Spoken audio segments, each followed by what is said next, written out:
present you Ronald Colman and Edna Best in A Tale of Two Cities. Ladies and gentlemen, your producer, Mr. Cecil B. DeMille.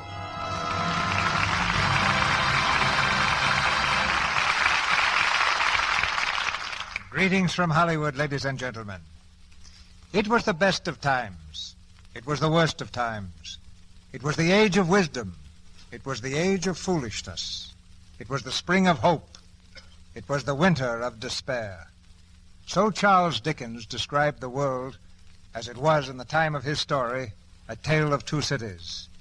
But for the Lux Radio Theater, it certainly is the best of times when we can bring you this thrilling drama with a star like Ronald Colman and with Edna Best as his leading lady. While Dickens was writing A Tale of Two Cities, he tells us he had a great desire to play the leading part himself. But if he could have known how Ronald Colman would play it, I'm sure he'd gladly have given up his own ambition. You'll hear Ronnie tonight as Sidney Carton, with Edna Best as Lucy Manette, in this roaring drama of adventure in the days of the French Revolution. A story of love and sacrifice, marching to the rhythm of the Reign of Terror. A Tale of Two Cities is one of those rare stories that achieve immediate success and yet hold their popularity over the years. That's the true test of real value. And there's a very close parallel in a story not of two cities, but of 6 continents, the story of Lux Toilet Soap. You know, a famous critic once wrote of Dickens that he had risen like a rocket and would come down like a stick. And the next time the two met, Dickens said, "I will watch for that stick, sir, and when it comes down, I will break it across your back." But he never carried out his threat because the stick never came down. The rocket is still going up. And so is the popularity curve of Lux Toilet Soap. It's been my experience that the public never lets real value down, whether that value is literary or Lux. Now we turn back the clock 150 years to A Tale of Two Cities, as the curtain goes up on the first act, starring Ronald Colman as Sidney Carton and Edna Best as Lucy Manette, with Hallowell Hobbs as Mr. Lorry and Dennis Green as Darnay.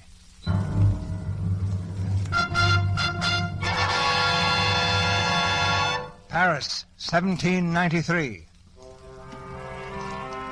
The French Revolution is over. The cause is won. But the bloodshed has only started. The Reign of Terror sweeps through the land in all its fury. And each day Madame la Guillotine is fed her share of human life. The dripping blade rises and falls, and the crowd counts in monotonous rhythm as each noble head rolls to the ground. 21! The knife rises again and sweeps downward. 22 lives in a single day, and more to come, and more, until nightfall draws a curtain on the scene. Behind the bleak walls of La Force prison, the doomed of the following day await their fate. In a bare dungeon cell, a single lantern throws a ghostly glow on their faces. With a rattle of chains, the great iron door is thrown open. Everyone rise. Rise, aristocrats. In the name of the people of France, it is hereby declared by order of the tribunal that the 52 prisoners now interned in La Force prison shall be put to death by the guillotine on the morning of February 2nd, 1793. Oh, no! Citizen jailer, which one of these is Charles Evremond? Evremond, step forward. Evremond! Charles Evremond, called Charles Darnay. Which one of you is he? I am Evremond. Step forward. Charles Evremond, known as Charles Darnay.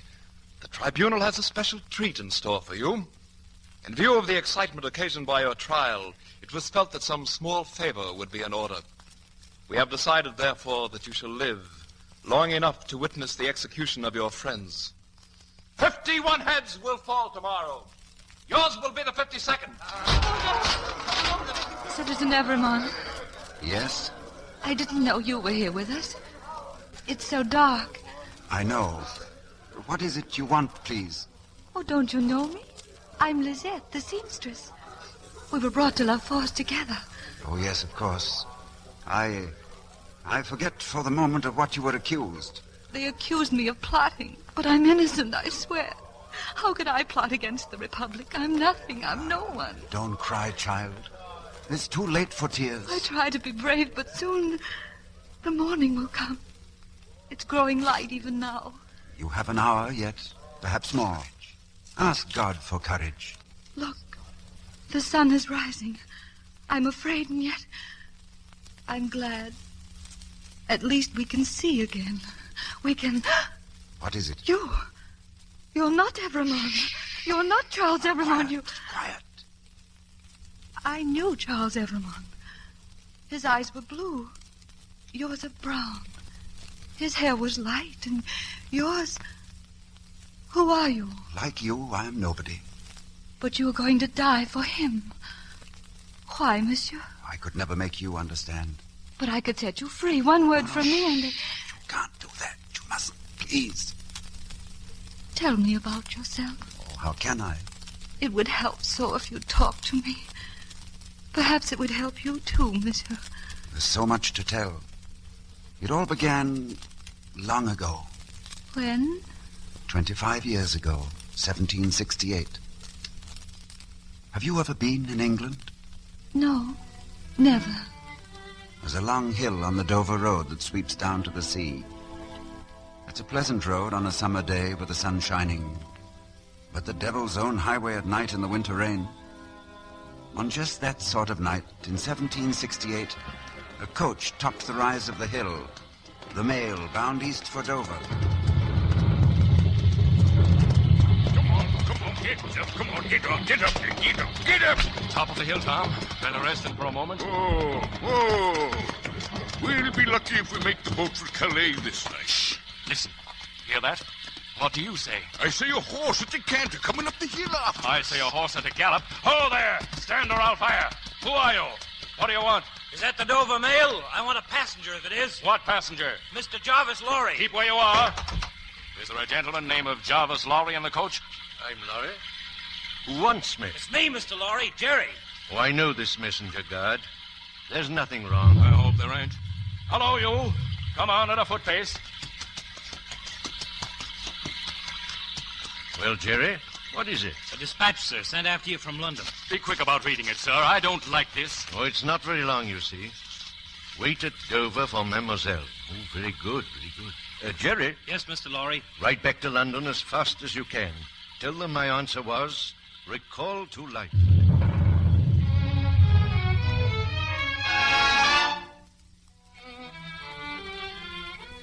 Recall to life. That was Mr. Lorry's business that night.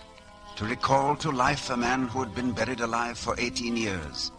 A prisoner of the French nobility. But the man had escaped and was now hidden by friends in the village of Saint-Antoine. To that village went Mr. Lorry. To the wine shop of a certain Madame Defarge. You are Madame Defarge? I am. You wish some wine, monsieur? My name is Jarvis Lorry. I've just arrived from London. This young lady with me is Miss Lucy Manette. Good morning, mademoiselle. Please tell us, is my father here? Is he safe? Your father? There is no one here, mademoiselle. But Mr. Lorry was told One moment, my child. Madame Defarge, perhaps I should have presented my credentials sooner. Recall to life. There is a man here. A man old beyond his years. A mender of shoes. Will you come this way? My husband and I have kept him locked in a room upstairs. Did you say locked? Yes. Of his own desire? Of his own necessity. He has lived too long alone. He would be afraid if his door was left unlatched. Oh, Mr. Lorry, I'm frightened. Hush, my dear. Father. Good day, Dr. Manette. You are hard at work, I see. Yes, I'm working. You have a visitor, Dr. Manette. Show him the shoe you are working at. Now, tell him, monsieur, the maker's name. Do you ask me for my name? Yes. 105 North Tower. That is all? 105 North Tower. You see, monsieur, he remembers nothing. Dr. Manette, Do you remember nothing of me? Look at me. Is there no old banker, no old business rising in your mind? Think of England. A man who was your friend. Jarvis Lorry. It's no use. This is what they have done to him. Lucy, come here, my child. Now speak. Call him. Speak to him as you did long ago. Father. Father. Who is this? Oh, Father. Do you remember Dr. Manette? I remember a little girl. Long, golden hair. Ages ago. What was her name? Her name? She laid her head upon my shoulder when they came for me that night. Don't let them take you, Father. Hush, my child, my baby, my Lucy. Lucy? Oh.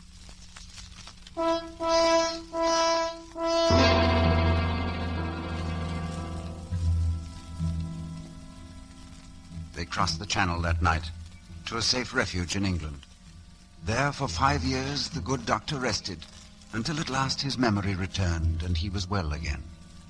But now, in the English courts, a trial was in progress, the trial of a certain Charles Dickens, accused of plotting treason against His Majesty's government.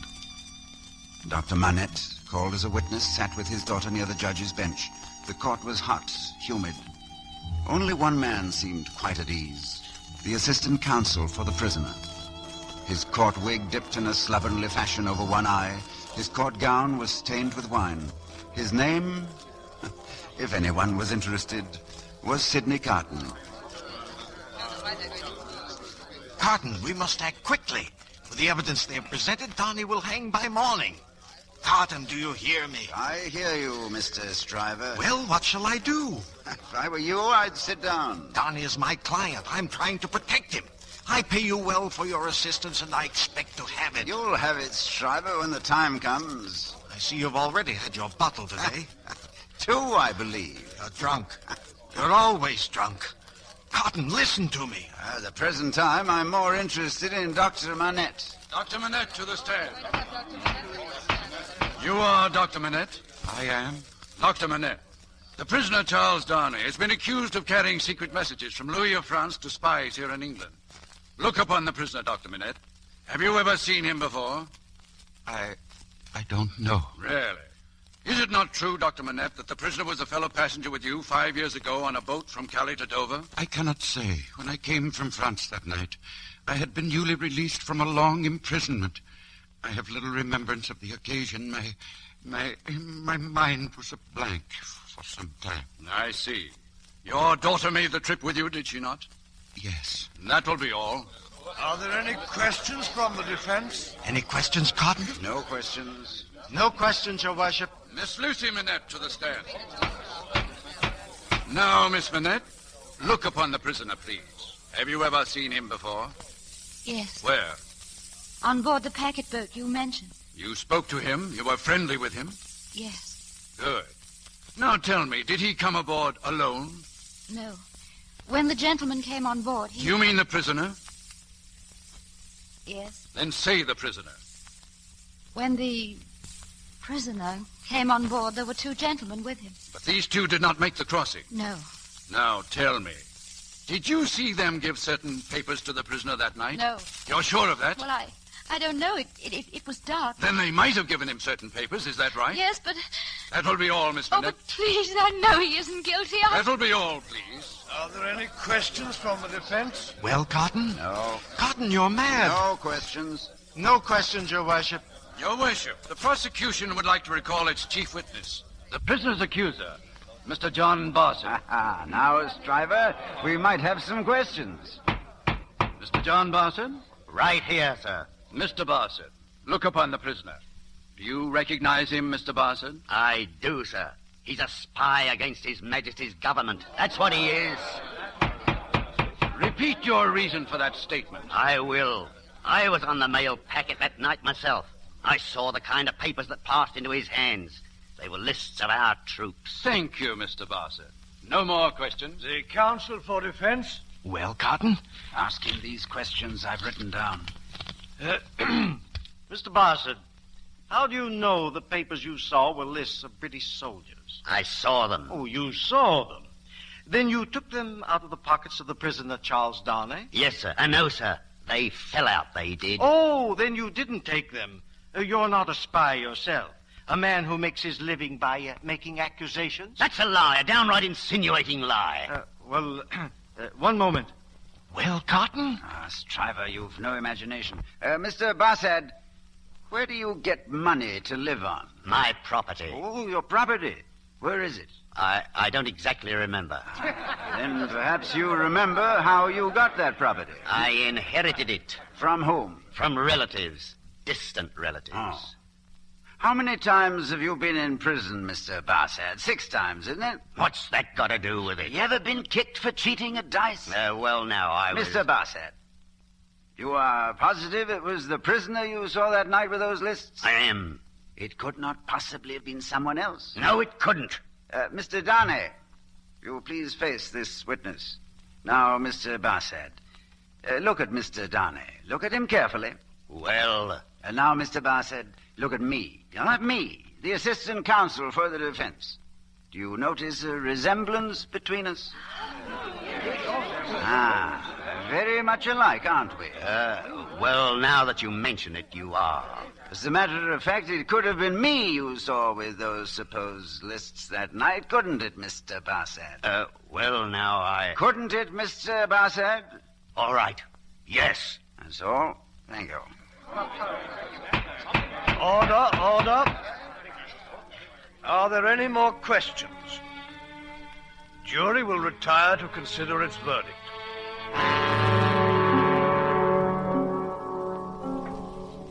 Has the jury agreed? We have, Your Worship. And how do you find the prisoner, Charles Darnay? We find the prisoner not guilty.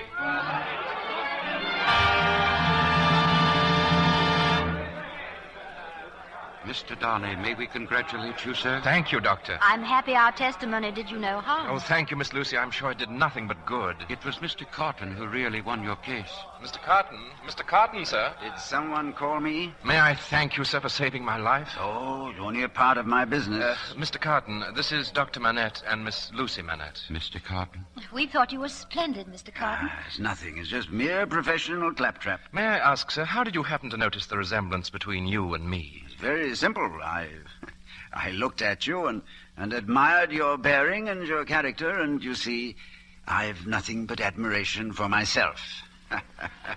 Lucy, my dear, we must go. Goodbye, Mr. Darnay. Will you call at our house soon? Thank you, Miss Lucy. And Mr. Carton. Aye. Oh, thank you. Good day, then. Good day, gentlemen. Good day, Doctor. Mr. Carton, would you care to dine with me? You feel you must repay me? Oh, I could never repay you for my life, sir. Oh, don't be too certain. A bottle of wine or two, perhaps. My fees are very low.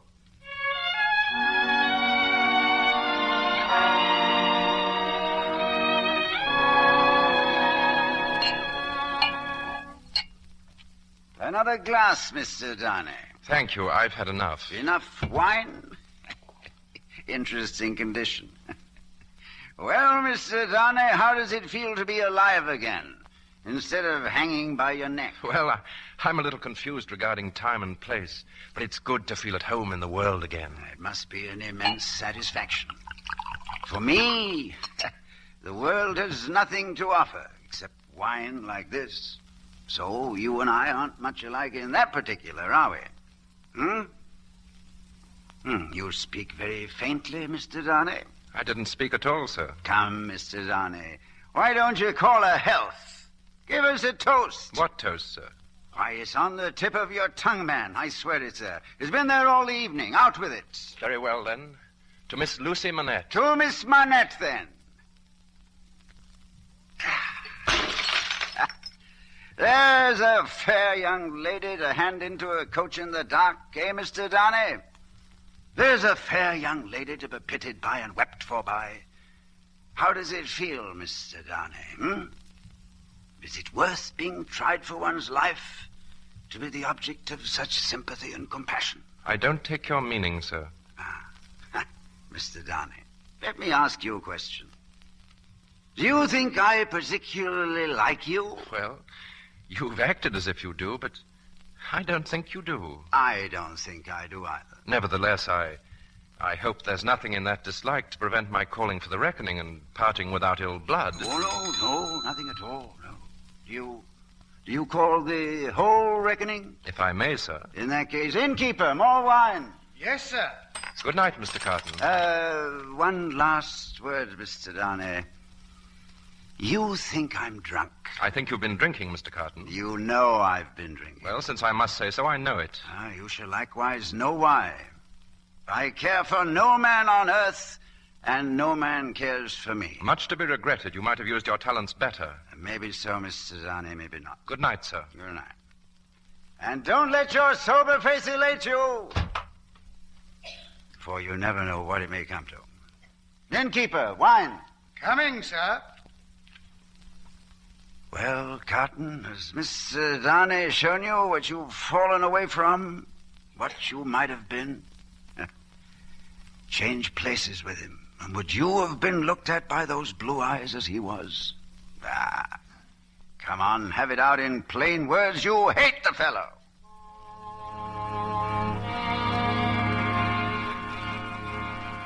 Sidney Carton knew it was too late to change his way of life, but he took to brushing his coat and combing his hair. And there were times even when he remembered that a gentleman does not drink himself nightly into a stupor.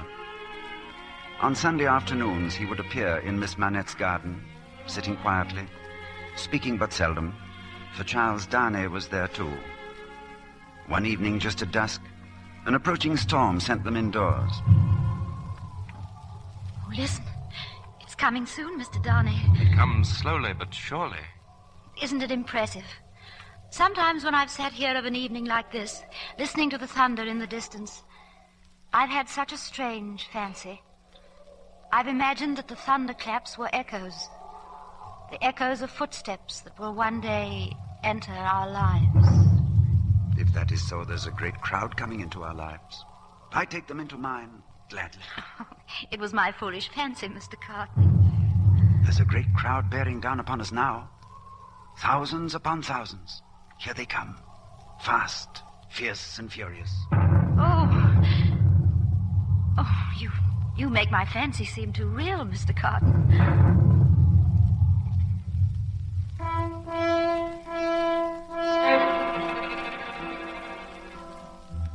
There was a great crowd coming into their lives. A numberless, overpowering crowd which one day would decide the fate of these three. At first it was but a whisper in the city of Paris. A whisper that was to grow with the years into a crashing roar of hatred. Slowly but surely, as the storm came, the crowd was coming too. Up from the cellars of Paris, up from the bare fields of a starving peasantry, the crowd was coming, chanting its hate, screaming for blood. The people of France in all their might rising in revolution.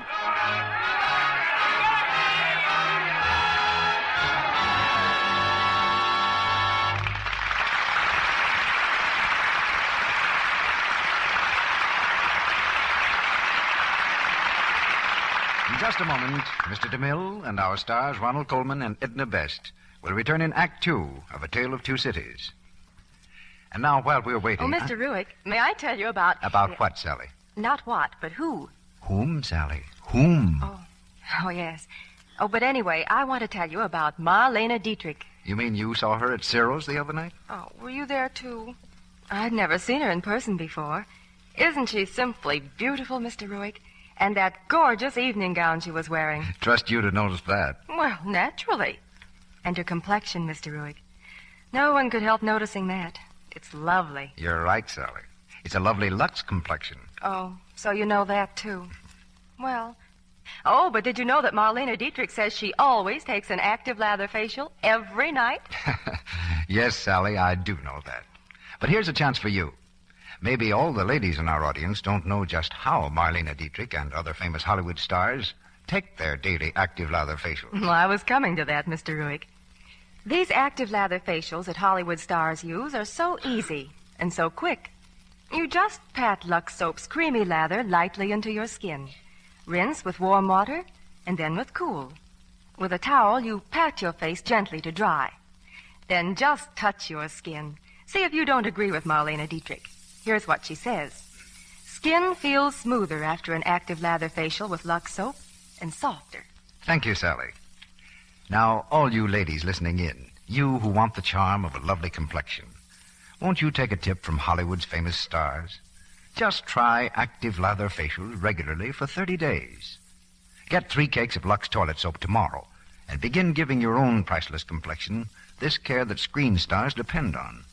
You, too, will find these beauty facials with gentle Lux toilet soap a wonderful aid in keeping skin exquisitely smooth and soft, appealing. We pause now for station identification.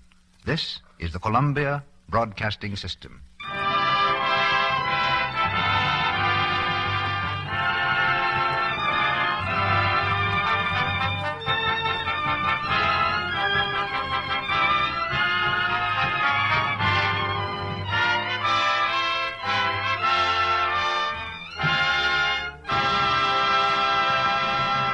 Act 2 of A Tale of Two Cities, starring Ronald Colman as Sidney Carton and Edna Best as Lucy Manette. In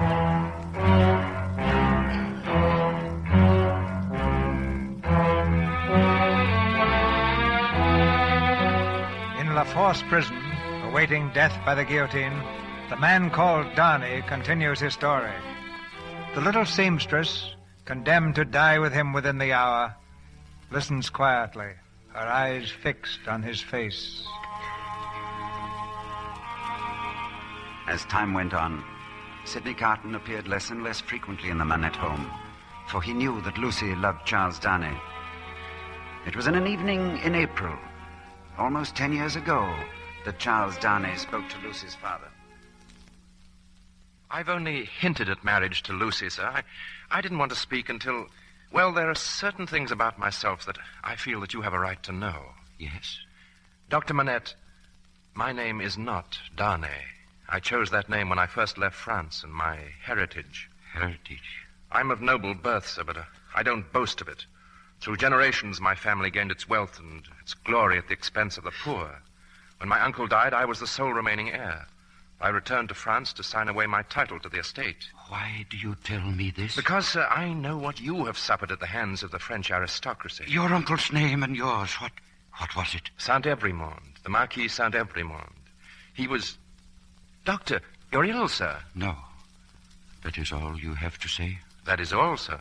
Charles, Lucy is not to know what you have just told me. Not now, do you mean? Not now or ever. She is not to know. Your word. Very well, Doctor. You have my word. Now go, please. Go. Go. Saint-Evremond. Saint-Evremond.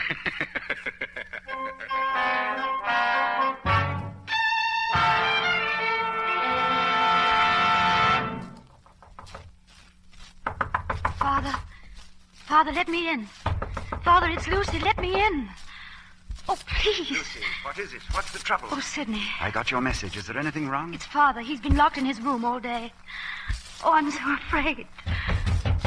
Dr. Manette, open the door, Dr. Manette. Miss Lucy, I found a key in the storeroom. Oh, give it to me, will you? And take Miss Lucy downstairs. Yes, sir. Come, my dear, come. Oh. Dr. Manette. Dr. Manette. Do you hear me, Doctor? What work is this you're doing? Walking shoe. It should be finished. Let me... Sidney, is he all right? Yes, he's all right. Dr. Jemison is with him. Oh, you've been very kind to stay so long. I tried to reach Charles, but he wasn't at home. I was so worried. Oh, there's nothing to worry about now. He needs rest. A few days and he'll be well again. What could have caused it? After all these years, to go back to that? What happened to him? How can we know? A shock, perhaps? Some sudden jolt of memory. A man's mind can play queer tricks. Miss Lucy, I brought you a cup of chocolate. Thank you, Miss Pross. And the doctor says everything will be all right. You're not to worry. Oh, thank you. Well... Oh, Sidney, you're not leaving. It's growing late. Not for me, of course, but Well, I doubt if you see the dawn very often. I don't. But I can welcome it today. A few hours ago, everything was so black and fearsome, and now all my troubles are past, all my hopes reborn. It's always that way, isn't it? There are some hopes a man may have which remain in the shadows forever. Do you have such hopes, Sidney? Oh, no, I am like one who died young. Sidney, you've come often to the house in the past few months, and yet we know very little about you, except that you are our friend. Is there nothing that I can do to help, Sidney? Oh, I could never hope to repay what you've already done. May I tell you something? Will you hear me without shrinking from me? What is it? You have been the last dream of my soul. Seeing you here in your home has stirred old shadows that I thought had died out of me.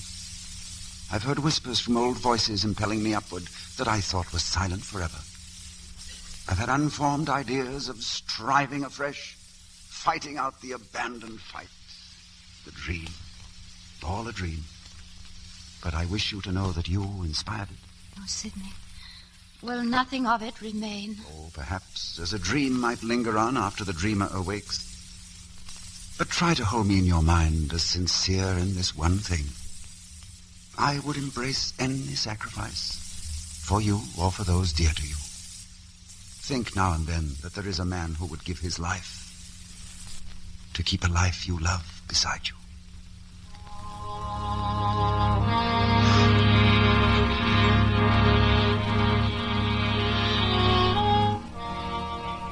The poor fool, Carton, drunk, this time with self-pity. From that day on, he was seen rarely in the Manette home. He was there when Lucy and Darnay were married, and again some years later when their child was born, a girl. But his visits were short, and he would slip away at the first opportunity. In France, during these years, the echoing footsteps of the crowd had been growing louder. Grim patriots who were to bathe the soil of France in the blood of the hated nobility. And then the storm broke in all its fury. In July 1789, they swarmed from the rat holes of Paris to cover the country with a blanket of red. An army of vengeance bent upon destruction and death. The Bastille has fallen! The Bastille is ours! On, citizens! On and on and on! Madame Defarge, how can you sit and knit so calmly on this day, our day of victory? Our day of victory will come when every noble head is rolled from every noble shoulder. And in this knitting I have inscribed their names. The names of those who have starved us, beaten us, killed us. And for every stitch another head shall roll. For every stitch we shall be avenged.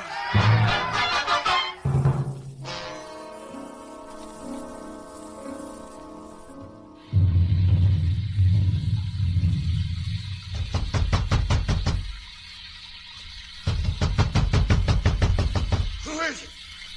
Who's there? Open the door. What do you want at this hour? I'm looking for Mr. Sidney Carton. The inn is not open. There's no inn in London open at this time of night. I want to see Mr. Sidney Carton. Let me in. Now, where is he? He's in there.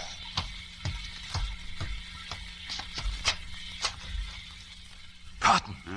Carton, wake up. What? Wake up. Who is it? Darnay. Oh, Mr. Darnay. Welcome, Mr. Darnay. You'll have some wine? I've no time for that. Listen to me. I'm leaving for Paris within the hour. Paris? Yes. There's some business there that I must attend to at once. Paris? It's very warm this time of the year. If I were your lawyer, I should advise against the journey. How much do you know of me? This is excellent wine, Mr. Darnay. French wine. From the cellars of the aristocrats who fled the country. There will be few of these bottles left now.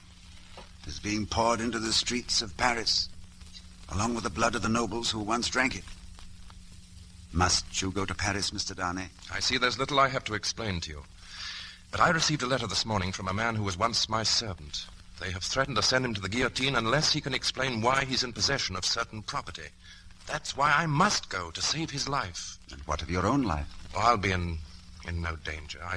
I've renounced my inheritance. It's easily proved. Why do you come to me? There's no one else I can turn to.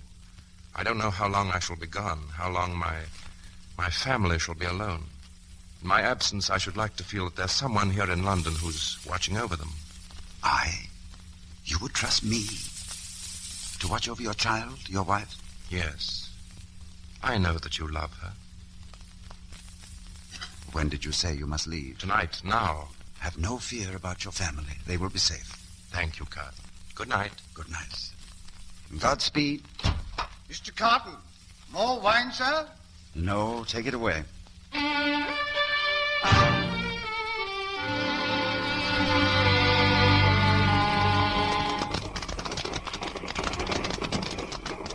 Halt! You there on the coach. Where are you going, citizen? I'm going to Paris. Let me see your papers. Well, if you'll hurry, please, citizen. I must be in Paris within the hour. What is your name, citizen? Charles Darnay. Darnay, also known as Evremond. Why, yes, but I... You are consigned, Evremond, to the prison of La Force.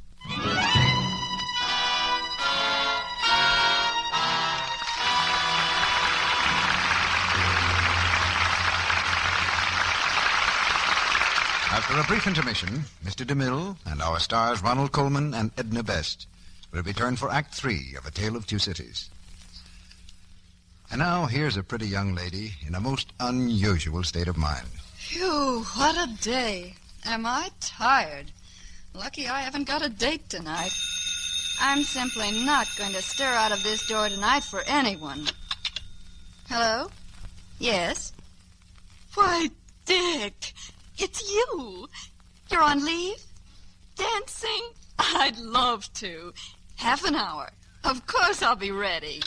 Oh, my, Dick home from camp. I've just got to look my best. Let's see. Get out my new shoes, blue dress, little hat with veil. Now, quick like a flash, fill up the tub. Unwrap a cake of Lux soap. Thank goodness for my beauty bath. I'll feel like new in 10 minutes. Now, there's a clever girl. Jean depends on her Lux soap bath for a real beauty pickup. She'll relax a few minutes in the warm water, and she'll smooth on the rich Lux soap lather. Lather so creamy and caressing that it seems to soothe away the day's tiredness. When she steps out of her Lux soap bath, she'll be refreshed. And most important of all, she'll be sure of daintiness, too. You see, Lux soap has active lather that carries away perspiration and every trace of dust and dirt. It leaves skin sweet, exquisitely fresh. Did you know that famous screen stars use this fine complexion soap as their daily bath soap, too? Yes, lovely ladies everywhere protect daintiness the easy Lux soap way. You will enjoy the luxury of this beauty bath. You'll be delighted, too, with the delicate flower-like fragrance that Lux leaves on your skin. Buy this fragrant white soap the economical 3 cakes at a time way. Get some Lux toilet soap tomorrow. Now, our producer, Mr. DeMille. It's curtain time for the 3rd act of A Tale of Two Cities. The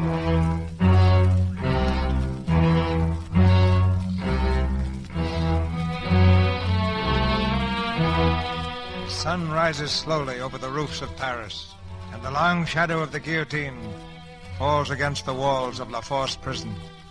In the cell of the condemned, the man speaks in a hushed voice, his story meant only for the ears of the little seamstress.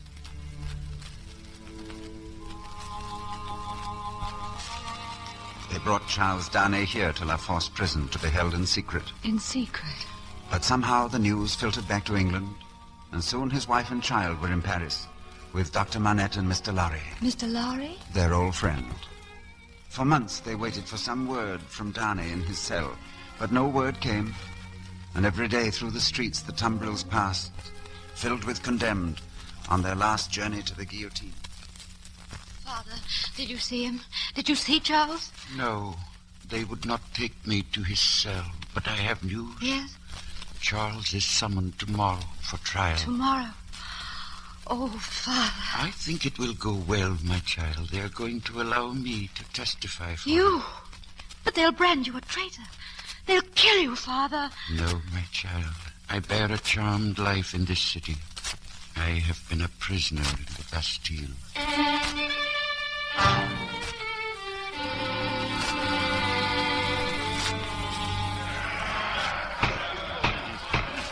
Silence! Dr. Manette, is this tribunal to understand that you endorse the accused, the prisoner Charles Evremond? That is so. But he's of noble blood. He's a traitor. He is no traitor. I will swear to it. Dr. Manette, we know your life, the cause you fought for. You were one of us. Yes, and as one of you I speak. The accused, Charles Evremond, was my first friend when I was released from the Bastille. The accused, Charles Evremond, was my daughter's husband. In all these years, he has had no part in the tyranny against which we fought. He has renounced his share of the estate and returned it to the people. Charles Evremond is no enemy of the revolution. I give you my word, he is innocent. Free the prisoner! Dr. Beauvais says he is innocent! Free him! Is the jury ready to declare itself? We are. How say you then? Let the prisoner be freed. Wait, I say. The prisoner cannot be freed. Citizeness Defarge, what does this mean? I say the prisoner cannot be freed. He still stands accused. By whom, citizeness? By three voices. By my husband, Ernest Defarge. By myself. And the third? By the doctor of Beauvais, Dr. Alexander Manette. I protest. Continue, citizeness. Hear me, all of you. Dr. Manette, you have said Charles Evremond was your first friend. I was your first friend. It was to my wine shop you were brought where you made shoes under my care. You knew yourself then only as a number. 105 North Tower. The cell in which you had been confined. Is that not true? If you say it is, I must believe it. I can't remember. But I remembered. And I resolved one day to examine that cell. And on the day the Bastille fell, I went to 105 North Tower. Hear me, citizens. In that cell, hidden in the stonework of the wall, I found a paper. A paper written by Dr. Alexander Manette in the year 1767, before the dark and loneliness drove him mad. It is that paper I hold in my hand now. Shall I tell you what it says? It describes, in the doctor's words, how he was called one night to attend a peasant family. A girl lay dying in a miserable bed of rags. A girl and her unborn child. In the stable, her brother, with a sword wound in his chest, was to breathe his last before the morning. And why?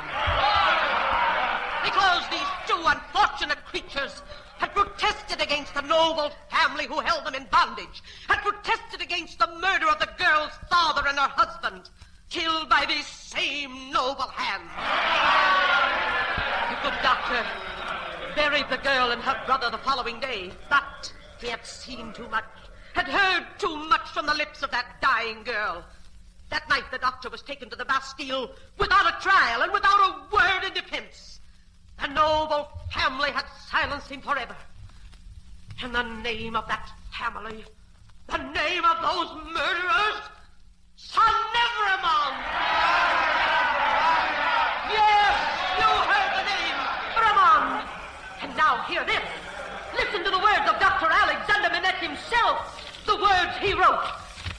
I, Alexander Manette, prisoner of the Bastille, having thus set forth the causes of my imprisonment, do denounce the Marquis Son Evremond and his descendants against the time when these crimes shall be answered for.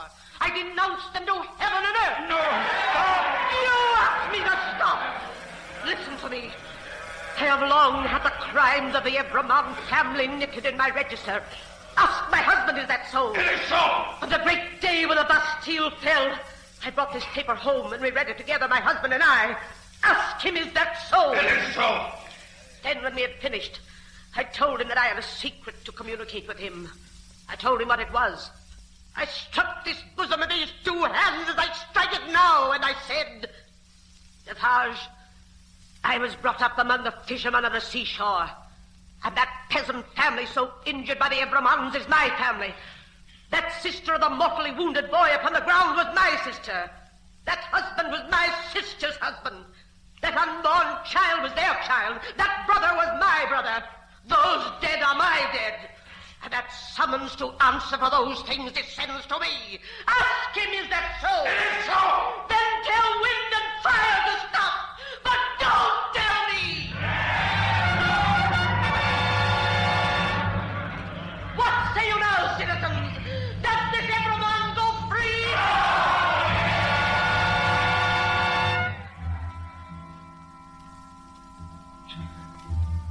Back to the prison of La Force to await death by the guillotine. That was the sentence passed by the tribunal. That same night, a coach left Calais for Paris, carrying but one passenger, slouched low in the seat, his shabby greatcoat pulled high about his neck. Reaching Paris, he haunted the inns and taverns, wandered like a lonely ghost through the city, and at last made his way to the lodging house, where Lucy waited news from La Force. Sidney Cotton. You must forgive my coming at this hour. I didn't wish to be seen. I knew you'd come. I've been waiting. Sidney, they're going to take Charles. They're going to kill him. How long has he? Until the morning. And they won't let me see him. I can't be near him in these last hours. Lucy, remember what you said long ago? The dark hours before the dawn. There will be no dawn tomorrow. It will be dark now. Always. Lucy, if only there was some way I could comfort you. You must hope. What hope is there? What comfort? My husband is going to die. Lucy. Oh, Sidney, forgive me. You were right. I have no strength to offer you. You came to us tonight. I shall never forget that.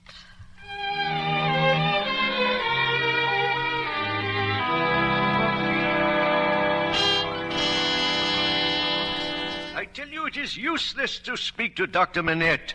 He is in no condition to see you now. Mr. Lorry, if you will forgive me. There is nothing you can do here, Mr. Carton, nothing. Mr. Lorry, you are a man of business, are you not? I am. Well, I am here on business. Oh, really, sir? Oh, I know your opinion of me, Mr. Lorry. But a drinking man may learn things around the town if he can listen at the same time. I have learned that Dr. Manette is in great danger. He and Lucy must leave Paris tonight. Leave Paris? And they must take the child with them. But why? The revenge of Madame Defarge does not stop with Charles. The accusation is against the Marquis Saint-Evremond and all his race. Lucy, her child. Ah. Now, may I see Dr. Manette? It would do no good, sir. He's gone back to his work. His work? He wouldn't even know what you were saying, Mr. Carton. Mr. Lorry, you have a pass that will let you through to Calais? Will it serve for Dr. Manette and Lucy? Yes, for as many as are with me. Then you will use it tonight. You will arrange for a coach to meet you all here at midnight. The coach will take you to the side gate of La Force prison. Do you understand? The prison? There you will be joined by another person who will make the trip with you to England. Don't stop to ask questions. Proceed at once to the gates of Paris and on to Calais as fast as the coach can take you. But this other person, who will it be? Who? Mr. Sidney Carton. I don't understand. Oh, I may be in poor condition for travel. I usually am at that hour. But as soon as I am in the coach, drive on. But you, at the gate of La Force, will you be within the prison tonight? Yes. Yes, I'm going to see Charles. A certain Mr. Bassad, English spy, is a turnkey in the prison. He will open the doors for me. I don't understand all this, but you give me hope. And you will save them all, Mr. Lorry. Not only I, sir. I shall have a young and ardent man at my side. Yes, with the help of heaven, you shall. Tell me, Mr. Lorry, yours is a long life to look back on? I'm in my 78th year, sir. You've been useful all your life, trusted, respected. There are many in this world who would miss you. Oh, a solitary old bachelor. No, there is nobody to weep for me. Wouldn't she weep for you? Lucy, yes, thank God. I didn't quite mean what I said. It is a thing to thank God for, isn't it? Surely. If you had to say with truth tonight, I have gained the love of no human creature. I have done nothing good or serviceable to be remembered by. Your 78 years would be 78 heavy curses, would they not? I think they would. But you are young, Carton. Yes, I'm not old. But the road I took was never the way to age. Good night, Mr. Lorry.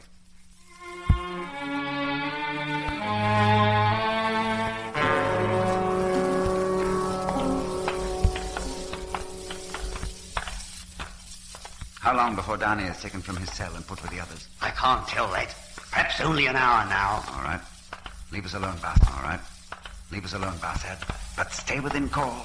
You'll keep your promise. I told you that I could get you in and out again. But for you both to try to leave... I know. Open the door. Open the door. Open the door. Who's there? Have you come for... Carton, you? Yes. Of all the people on Earth, I'm the least expected. Is that it? Why are you here? I came to see you. Oh, you shouldn't have taken the risk. It can serve no purpose. It can serve one. I bring you a message from Lucy. A message? A request, rather. That you do exactly as I say and ask no questions. Now, take off your coat. Take off my... Yes. Take it off and change it for mine. Quickly. Are you mad? Do as I say. It's her wish. Very well. Now, put on my coat. And your hair, rumple it.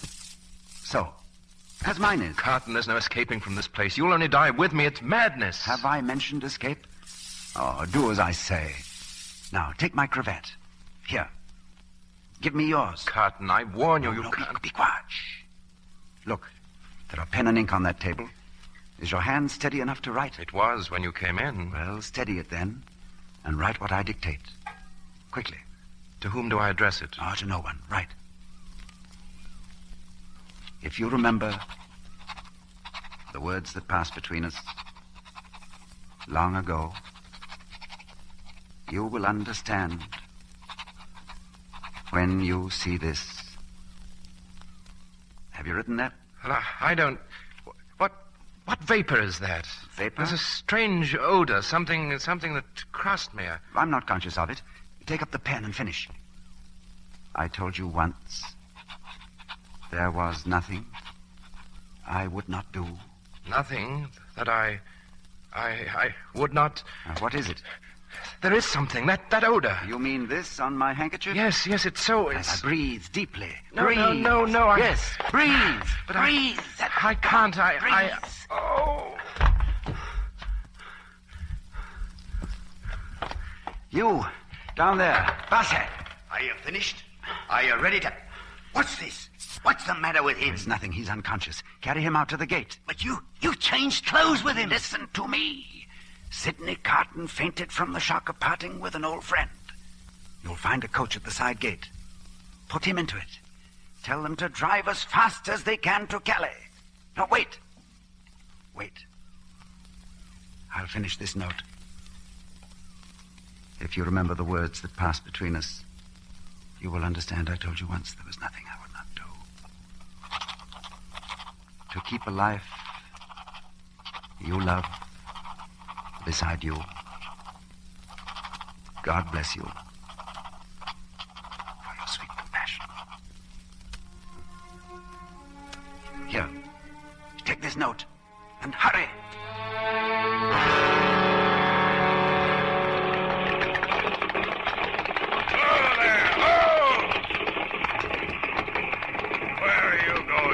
To Calais. Who are you? Jarvis Lorry from Tellson's Bank. Past. Dr. Manette. Past. His daughter. Past. His grandchild. Who's that on the floor? He's Mr. Sidney Carton. Let me see him.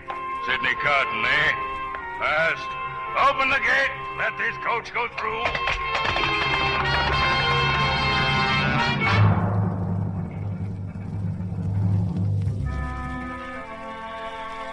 Yes, they are on their way now.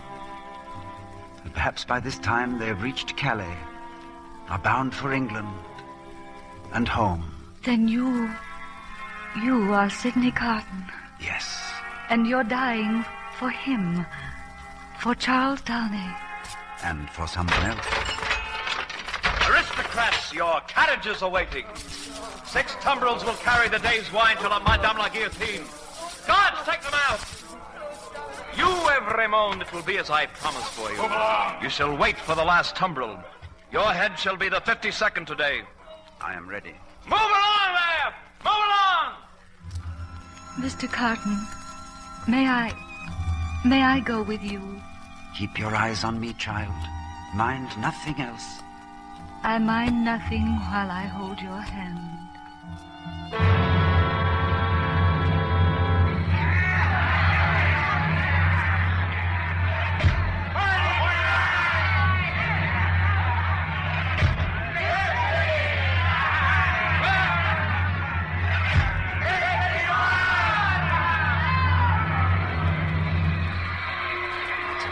Far better thing that I do than I have ever done.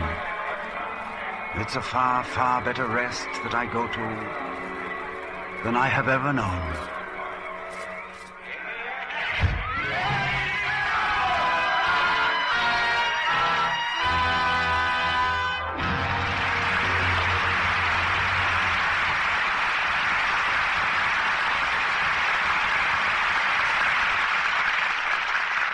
Sidney Carton has found his destiny, and the roar of the crowd fades into the silence of 150 years ago. We saw it all through the magic of some fine acting, and the stars responsible for that return to the stage now. Ronald Colman and Edna Best. Thank you, C.B. And on behalf of Edna and myself, I'd like to thank the other members of the cast tonight for their excellent work. Isn't this one of the largest casts you've ever had, Mr. DeMille? One of the largest and one of the best, Edna. We've been planning this production for several years. It must have been that long ago we first talked about it, wasn't it, Ronnie? I believe it was, C.B.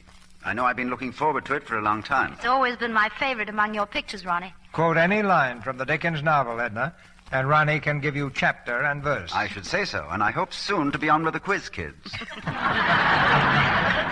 Well, here's one quiz anyone can pass, Mr. DeMille. At least anyone who knows about Lux soap. The question of the right complexion care. For me, it's been Lux soap for years now, and I find it's a grand help in keeping skin soft and smooth. Go to the head of the class, Edna. Lux soap is always the right answer. Who's going to be here next week, Mr. DeMille? First, let me tell you the play. It's the C.B. play. Good night. Good night. Good night. Charles Dickens will be proud of both of you.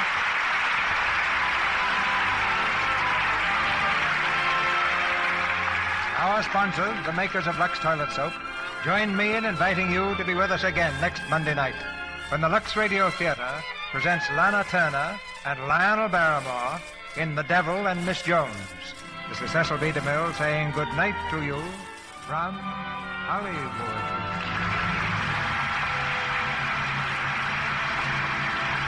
Heard in tonight's play were Verna Felton as Madame Defarge, Griff Barnett as Dr. Manette, and Kathleen Fitz, Alex Harford, Victor Rodman, Edwin Max, Boyd Davis, Jeff Corey, Thomas Mills, Ferdinand Munier, Arthur Q. Bryan, Don Thompson, Jane Morgan, Charles Seal, Eric Snowden, and Torrey Carlton. Tune in next Monday night to hear Lionel Barrymore and Lana Turner in The Devil and Miss Jones. Our music was directed by Louis Silvers, and your announcer has been Melville Ruick. This is the Columbia Broadcasting System.